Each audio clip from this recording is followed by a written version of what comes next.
Welcome back to my mum's wildlife garden in Shropshire. So it's now sort of mid to late August and I just wanted to update everyone. The most exciting thing that happened was I found a baby hedgehog out on its own during the day with no mum in sight, and so sort of went on a rescue mission. I just popped to the shop spontaneously because it was a nice day and sunny, and then I spotted him only a metre from a main road that was very busy, and I knew it's not a good sign if he's out in the day, so I popped him in my tote bag, bundled him back home, rang the British Hedgehog Preservation Society, I might be saying that wrong, and they directed me to my local rescue. Spoke to a very nice woman there who said yes, he shouldn't be out in the day and to bring him in. They gave us a patient number so we can check up on his progress, which is really nice, and they're caring for over 120 hedgehogs right now, which is incredible.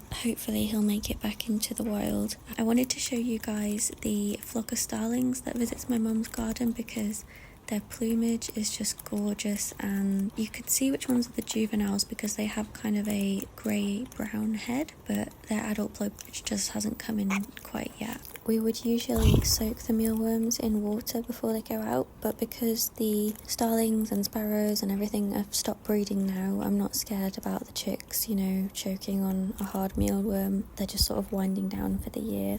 The house sparrow population has also grown exponentially. They've had a good year and there's now a flock of 15 or 16 that visit my mum's garden. Another exciting thing that happened was the first dragonfly that visited my mum's pond.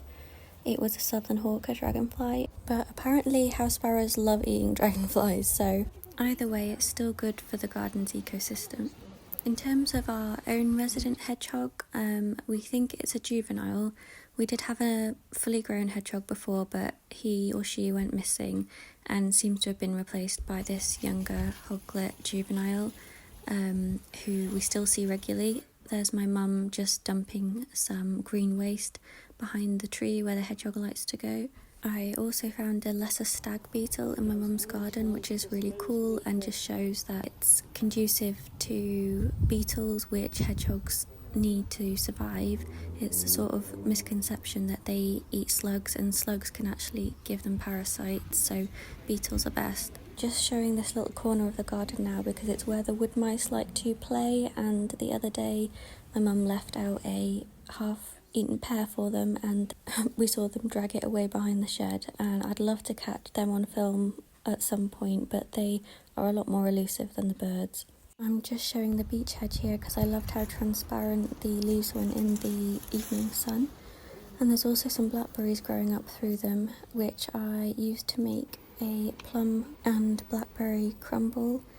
The plums were from a friend's allotment. He's got 3 plum trees and they were just surplus to requirement. I love using up food that's going to go to waste otherwise and turning it into something really delicious. He also gave me some eating apples and I'm going to make them into a crumble as well. Some had larvae inside. It might be some type of moth. I know it happens on plums and apples a lot. Ones with larvae inside I just cut in half and left outside for the blackbirds.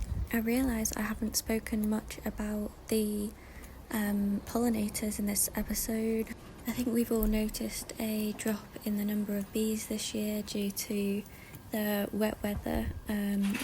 Every flower and plant I've shown in this video is good for pollinators, bar maybe sweet pea, although I have seen leafcutter bees going on the sweet pea, so but all the others have the RHS pollinator symbol.